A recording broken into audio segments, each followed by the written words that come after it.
ಈಗ detail detail press meet ಸಾಯಂಕಾಲ ನಾಲಾ ಇನ್ಸ್ಪೆಕ್ಷನ್ ಆದಮೇಲೆ ಮಧ್ಯಾಹ್ನ 3ರಿಂದ 4:30ವರೆಗೆ ಡಿ ಸಿ ಆಫೀಸಲ್ಲಿ ಮುಂಗಾರು ರಿವ್ಯೂ ಆದಮೇಲೆ ನಿಮ್ಮ ಜೊತೆ ಸಂಪೂರ್ಣವಾಗಿ ನಾನು ಹಂಚ್ಕೋತೀನಿ. ಈಗ ಈ 46 ಕಿಲೋಮೀಟ್ರ್ ಏನು ಮಾಡ್ರನೈಸೇಷನ್ನು ಇದೆ, ಅದು ಏನು ಸ್ಟೇಜಲ್ಲಿದೆ, ನಾವು ರೈತರ ಬೇಡಿಕೆಗೆ ನೀರನ್ನು ಬಿಡುವಂಥ ಪರಿಸ್ಥಿತಿಗೆ ಪ್ರಿಪೇರ್ ಆಗಲಿಕ್ಕೆ ಏನು ಅವರು ಕ್ರಮ ತಗೋಬೇಕು ಅದಕ್ಕಷ್ಟೇ ಶಾಸಕರು ನಾವು ಎಮ್ ಡಿ ಅವರು ಎಲ್ಲರೂ ಇನ್ಸ್ಟ್ರಕ್ಷನ್ ಕೊಟ್ಟಿದ್ದೀವಿ.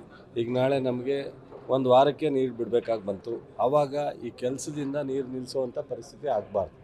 ಸೊ ಏನೇ ಎಮರ್ಜೆನ್ಸಿ ಕೆಲಸ ಇದ್ದರೂ ಮುಂಗಾರು ಸಿಚುವೇಶನ್ ರೈತರಿಗೆ ಯಾವಾಗ ನಾವು ನೀರನ್ನು ಕೊಡಬೇಕು ಆ ಟೈಮ್ನಲ್ಲಿ ನಾವು ತೀರ್ಮಾನ ತೊಗೋಬೇಕಾಗ್ತದೆ. ICC ಮೀಟಿಂಗು ಜೊತೆಗೆ ಸರ್ಕಾರ ಇಲಾಖೆ ಎಲ್ಲರೂ ಕೋಆರ್ಡಿನೇಟ್ ಮಾಡ್ಕೊಂಡು ಜಿಲ್ಲಾ ಆಡಳಿತ ಅದಕ್ಕೋಸ್ಕರ ಪ್ರಿಪೇರ್ ಆಗಲಿಕ್ಕೆ ಇನ್ಸ್ಟ್ರಕ್ಷನ್ ಕೊಟ್ಟಿದ್ದೀವಿ. ಈಗ ಅದ್ರ ಜೊತೆಗೆ ಏನು ನಡೀತಾ ಇದೆ ಅನ್ನೋದನ್ನು ನೋಡಿ ಉಳಿದದೆಲ್ಲ ಸಾಯಂಕಾಲ ನಾನು ಬ್ರೀಫ್ ಮೀಟಿಂಗಲ್ಲಿ ಏನು ಚರ್ಚೆ ಆಯಿತು ಏನು ಅದನ್ನೇ ಈಗ ಕಾಲುವೆ ನಾನು ಡೀಟೇಲ್ ಅಲ್ಲೇ ಹೇಳ್ತೀನಿ. 46 ಕಿಲೋಮೀಟ್ರು ಸ್ಯಾಂಕ್ಷನ್ ಆಗಿದೆ 300 ಕೋಟಿಗೆ. ಈಗ 24 ಕಿಲೋಮೀಟ್ರು ಕಂಪ್ಲೀಟ್ ಮಾಡಿದ್ದಾರೆ, ಅಲ್ಲಿ ಸ್ಮಾಲ್ ವರ್ಕ್ ಇದೆ ಅಷ್ಟೇ. ಮೇಜರ್ ಕಂಪ್ಲೀಟ್ ಮಾಡಿದ್ದಾರೆ 24. 4 ಕಿಲೋಮೀಟ್ರು ಪ್ರೋಗ್ರೆಸ್ಸಲ್ಲಿದೆ.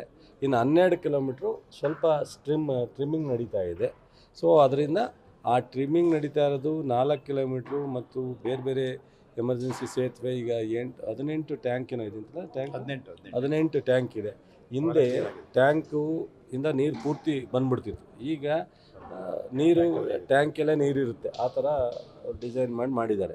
ಸೊ ನೀರನ್ನು ಮುಂದೆ ನಿಲ್ಲಿಸಿದಾಗಲಿ, ನೀರು ಕಡಿಮೆ ಆದಾಗಲಾಗಲಿ, ಟೈಲೆಂಟ್ಗೆ ಹೋದಾಗಲಾಗಲಿ ಈ ಕೆರೆಯಿಂದ ನೀರು ವಾಪಸ್ಸು ಕಾಲುವೆಗೆ ಬರೋಲ್ಲ ಒಂದು. ಮತ್ತು ಈ 46 ಏನಿದೆ 1932ರಲ್ಲಿ ಡ್ಯಾಮು ಕಂಪ್ಲೀಟ್ ಆಗಿರೋದು. ಅಲ್ಲಿಂದ ಇಲ್ಲಿವರೆಗೆ ಈ ಥರದ ಮಾಡ್ರನೈಸೇಷನ್ ಆಗಿಲ್ಲ. ಮಧ್ಯದಲ್ಲಿ ನಾಗೇಗೌಡರ ಕಾಲದಲ್ಲಿ ಸ್ವಲ್ಪ ವಲ್ಲರಬಲ್ ಅಂದರೆ ಎಲ್ಲೆಲ್ಲಿ ಡ್ಯಾಮೇಜ್ ಇದೆ ಅಲ್ಲಿ ಮಾತ್ರ ಒಂದಷ್ಟು ಮಾಡ್ರನೈಸೇಷನ್ ಆಗಿದೆ. ಈ 46 ಕಿಲೋಮೀಟ್ರು ನಮ್ಮ ದುರಾದೃಷ್ಟನೋ ಟೈಮ್ ಸರಿ ಇಲ್ವೋ ಗೊತ್ತಿಲ್ಲ, ಜನರಿಗೆ ನಾವು ತಿಳಿಸೋದ್ರಲ್ಲಿ ಫೇಲ್ ಆಗಿದ್ದೀವೋ ಅಥವಾ ವಿರೋಧ ಪಕ್ಷದವರು ನಮ್ಮನ್ನು ಟೀಕೆ ಮಾಡೋದ್ರಲ್ಲಿ ಸಕ್ಸಸ್ ಆಗಿದ್ದಾರೋ ನನಗೆ ಅದು ಮುಖ್ಯ ಅಲ್ಲ. ನಮಗೆ ರಾಜಕಾರಣವೂ ಮುಖ್ಯ ಅಲ್ಲ. ಈ ಜಿಲ್ಲೆ ಜನಕ್ಕೆ, HKT ಜನಕ್ಕೆ ಶಾಶ್ವತವಾಗಿ ಒಳ್ಳೆಯದಾಗಬೇಕು. ನಮ್ಮನ್ನು ಬೈಕಳ್ಳಿ, ದೂರಲಿ, ಟೀಕೆ ಮಾಡಲಿ ಅದ್ಯಾವುದಕ್ಕೂ ನಾವು ಹೆಚ್ಚು ಗಮನ ಕೊಡೋದು ಬೇಡ ಅಂತ ಶಾಸಕರು ನಾವು ತೀರ್ಮಾನ ತಗೊಂಡಿದ್ವಿ. ಯಾಕೆಂದರೆ ಯಾವ್ಯಾವ ಕಾಲದಲ್ಲಿ ಏನೇನು ಆಗಬೇಕೋ ಅದು ಆಗದೇ ಇದ್ದರೆ ಮುಂದೆ ಭಾಳ ದಿವಸ ಸಮಸ್ಯೆ ಅನುಭವಿಸ್ತದೆ. ಈ 46 ಕಿಲೋಮೀಟ್ರ್ 0 to 46 ಇದೆಯಲ್ಲ, ಅದರಿಂದ ಮುಂದಕ್ಕೆ ಒಂದು 4-5 ಬ್ರಾಂಚ್ ಬರುತ್ತೆ. ಇದು ಮಾತ್ರ ಕಂಟಿನ್ಯೂಸ್ ಆಗಿ ಕೊಡುವಂಥದ್ದು. ಅದು ಯಾವಾಗ ಬೇಕಾದ್ರೂ ಆಪ್ ಆ್ಯಂಡ್ ಡೌನ್ ಮಾಡುತ್ತೆ. ಒಂದು ಕಾಲುವೆ ಕೊಟ್ಟು ಇನ್ನೊಂದು ಕಾಲುವೆ ಬಿಡುತ್ತೆ. ಅದು ಯಾವಾಗ ಬೇಕಾದ್ರೂ ಕೆಲಸ ಮಾಡ್ಬೋದು. ಈ 46 ಕಿಲೋಮೀಟ್ರನ್ನ ಮಾಡೋಕ್ಕಾಗಲ್ಲ. ಈ 46 ಕಿಲೋಮೀಟ್ರ್ನಲ್ಲಿ ಸಕ್ಸಸ್ ಆದರೆ ಮಳವಳ್ಳಿಗೂ ಹೋಗುತ್ತೆ, ಮದ್ದೂರಿಗೂ ಹೋಗುತ್ತೆ, ಕೊಪ್ಪಗೂ ಹೋಗುತ್ತೆ, ಎಲ್ಲ ಬ್ರಾಂಚ್ಗೂ ಹೋಗುತ್ತೆ. ಅದರಿಂದ ಇದ್ರ ಡೀಟೈಲು ಅರ್ಥ ಆದವ್ರಿಗೆ ಮಾತ್ರ ಅರ್ಥ ಆಗುತ್ತೆ. ಆ ನೋವು ಅನುಭವಿಸ್ತಾ ಇರೋರು ನಾವು ಮಾತ್ರ. ಸೊ ನನಗೆ ಬೇಕಾಗಿರೋದು, ನಮ್ಮ ಶಾಸಕರಿಗೆ ಬೇಕಾಗಿರೋದು ಜನರಿಗೆ ಅನುಕೂಲ. ಜನರನ್ನ ತಪ್ಪಾಗಿ ಮಾಹಿತಿ ಕೊಟ್ಟು ಅವರನ್ನು ಟೀಕೆ ಮಾಡೋಕ್ಕೆ ಬಿಡ್ತಾರೋ ಅಥವಾ ಇವರು ರಾಜಕೀಯವಾಗಿ ಟೀಕೆ ಮಾಡ್ತಾರೋ ನಮ್ಮ ವಿರೋಧ ಪಕ್ಷದವರು ಮಾಡಿ ಪಾಪ ಅವ್ರಿಗೆ ಈ ಜಿಲ್ಲೆ ಜನಕ್ಕೆ ಬದುಕಿಗಿಂತ ನಮ್ಮ ಮೇಲೆ ಟೀಕೆ ಮಾಡ್ಕೊಂಡು ರಾಜಕಾರಣ ಮಾಡೋದೇ ಮುಖ್ಯ. ಆದರೆ ನಾನೇನು ಮಾಡೋಕ್ಕಾಗುತ್ತೆ? ಆ ಪ್ರಶ್ನೆನೇ ಇಲ್ಲ, ತಡ ಆಗೋ ಪ್ರಶ್ನೆ ಇಲ್ಲ. ನಾಳೆ ಬೆಳಗ್ಗೆ ನೀರು ಬಿಡಬೇಕು ಅಂತ ತಯಾರಾದರೆ ನಾಳೆನೇ ಬಿಡ್ತೀವಿ. ಕಾಮಗಾರಿಗೂ ಇದಕ್ಕೂ ಸಂಬಂಧ ಇಲ್ಲ. ಆ ಥರದ್ದು ಏನೇ ಕಾಮಗಾರಿ ಇದ್ರೂ ಈಗಾಗಲೇ ಮಾಡ್ಕೊಂಡಿದ್ದಾರೆ. ಇನ್ನೇನಾದ್ರು ಇದ್ದರೆ ಸಣ್ಣ ಪುಟ್ಟದ್ದು 3 ದಿವಸದಲ್ಲೋ 4 ದಿವಸದಲ್ಲೋ 10 ದಿವಸದಲ್ಲೋ ನಾವು ಯಾವಾಗ ತೀರ್ಮಾನ ತಗೋತೀವಿ ಅಷ್ಟೊಳಗಡೆ ಮಾಡ್ಕೋಬೇಕು ಅಂತ ಹೇಳಿದ್ವಿ. ಕೆಲವು ಕಡೆ ನಾಲೆನ ಕಿರಿದಾಗಿ ಸೈಡ್ ವಾಲ್ ಬರುತ್ತಲ್ಲ, ಅದು ಕಿರಿದಾಗಿ ಮಾಡ್ತಾ ಇದ್ದಾರೆ ಅಂತ ಆರೋಪಗಳಿದೆ. ಡಿಸೈನ್ ಏನಿದೆ ಅದ್ರ ಪ್ರಕಾರ ಮಾಡ್ತಿದ್ದಾರೆ ನನಗಿರೋ ರಿಪೋರ್ಟ್ ಪ್ರಕಾರ. ಸೊ ಡಬಲ್ ವಾಷಿಂಗ್ ಮನೆಗೂ ಹಾಕಲ್ಲ, ಡಬಲ್ ವಾಷಿಂಗ್ ಹಾಕ್ತಾರೆ. ಕ್ಯೂರಿಂಗ್ನ ಈಗ ಸೈಂಟಿಫಿಕ್ಕಾಗಿ ಹೊಸ ಇದ್ರ ಪ್ರಕಾರ ಕ್ಯೂರಿಂಗ್ ಮಾಡ್ತಾರೆ. ಸೊ ನನಗೆ ಈಗ ನಾನೇನೇ ಹೇಳಿದ್ರು ಆ ಕಾಂಟ್ರಾಕ್ಟ್ ಯಾರು ಅಂದರೆ ನಮ್ಮ ಕ್ಯಾಂಡಿಡೇಟ್ ಆಗಿದ್ದವರು ಅಂತಾರೆ. ಬಟ್ ಯಾರು ಬೇರೆ ಬುದ್ಧಿವಂತರಿಕೆಯಲ್ಲಿ ಇನ್ಸ್ಪೆಕ್ಷನ್ ಮಾಡಿಸ್ಲಿ, ಯಾರು ಟೀಕೆ ಮಾಡೋರು ರೈತರಿಗೆ ತಪ್ಪು ಮಾಹಿತಿ ಕೊಡ್ತಕ್ಕಂಥದ್ದು ಬೇಡ. 100ಕ್ಕೆ 100% ಒಳ್ಳೆ ಕ್ವಾಲಿಟಿ ಕೆಲಸ ಆಗ್ತಾಯಿದೆ ಅನ್ನೋ ಮಾಹಿತಿ ಇದೆ. ಆದ್ರೂ ನಿಮ್ಮ ಜೊತೆನಲ್ಲೇ ಇವತ್ತು ವೀಕ್ಷಣೆ ಮಾಡ್ತಾರೆ. ಮೊನ್ನೆ ತಮ್ಮ ಸ್ನೇಹಿತರು ಕೇಂದ್ರ ಸಚಿವರು ಬಂದರು, ಹೇಳೋಣ ಸಾಯಂಕಾಲ ಸಭೆ ಮಾಡಿದ್ರು. ಅಧಿಕಾರಿಗಳು ಜಿಲ್ಲೆಗೆ ಸಂಬಂಧಪಟ್ಟಂತೆ ಅಭಿವೃದ್ಧಿಯೇ ನನ್ನ ಗುರಿ, ಟೀಕೆ ಟಿಪ್ಪಣಿಗಳಿಗೆ ಹೋಗಲ್ಲ ಅಂತ ಹೇಳಿದ್ದಾರೆ. ಒಳ್ಳೆಯದು, ನಾವು ಸಹಕಾರ ಹೇಗಿರುತ್ತೆ ಸರ್? ಪೂರ್ಣ ಇರುತ್ತೆ. ಈಗ ನಾವು ಈ ಜಿಲ್ಲೆನ ಭಾಳ ನಿರೀಕ್ಷೆ ಇಟ್ಟು ಅವರನ್ನು ದೊಡ್ಡ ಬಹುಮತದಿಂದ ಗೆಲ್ಲಿಸಿದ್ದಾರೆ.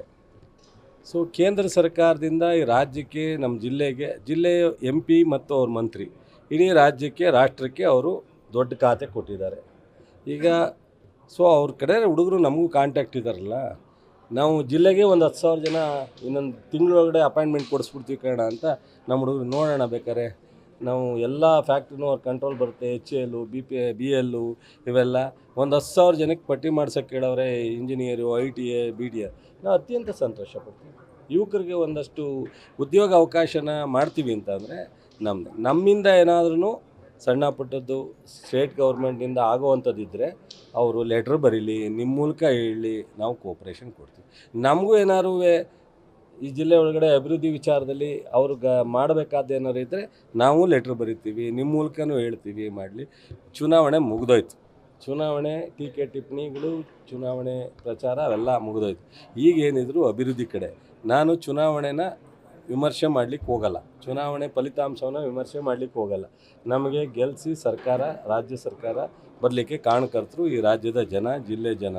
6ಕ್ಕೆ 6, 7ಕ್ಕೆ 6 ಗೆಲ್ಲಿಸ್ಕೊಟ್ಟಿದ್ದಾರೆ. ಲೋಕಸಭಾ ಕ್ಷೇತ್ರದಲ್ಲಿ 8ಕ್ಕೆ 7 ಗೆಲ್ಲಿಸಿದ್ದಾರೆ. ನಾವು ಮೊನ್ನೆನೇ ನಮ್ಮೆಲ್ಲ ಶಾಸಕರು ಮೀಟಿಂಗ್ ಮಾಡಿದ್ದೀವಿ. ಸೊ ಸೀರಿಯಸ್ ಆಗಿ ಈ ಜಿಲ್ಲೆಯ ಲೋಕಸಭಾ ಕ್ಷೇತ್ರದ ವ್ಯಾಪ್ತಿನಲ್ಲಿ ನಾವು ಏನು ಅಭಿವೃದ್ಧಿಗೆ ಗಮನ ಕೊಡಬೇಕು, ಸಾರ್ವಜನಿಕರಿಗೆ ಏನು ಸಮಸ್ಯೆಗೆ ಗಮನ ಕೊಡಬೇಕು, ಅದನ್ನು ರಾಜ್ಯ ಸರ್ಕಾರದ ಜೊತೆಲಿ ನಾವು ಮಾಡ್ತೀವಿ. ಸೊ ಕೇಂದ್ರ ಸರ್ಕಾರದ ಸಚಿವರು ಅವ್ರು ಏನು ಮಾಡಿದ್ರು ನಮ್ಮ ಸಹಕಾರ ಇರುತ್ತೆ, ತೊಂದರೆ ಇಲ್ಲ. ನ್ಯೂಸ್ ಫಸ್ಟ್ ನಿರ್ಭೀತಿಯಿಂದ ನಿಮ್ಮ ಪರವಾಗಿ.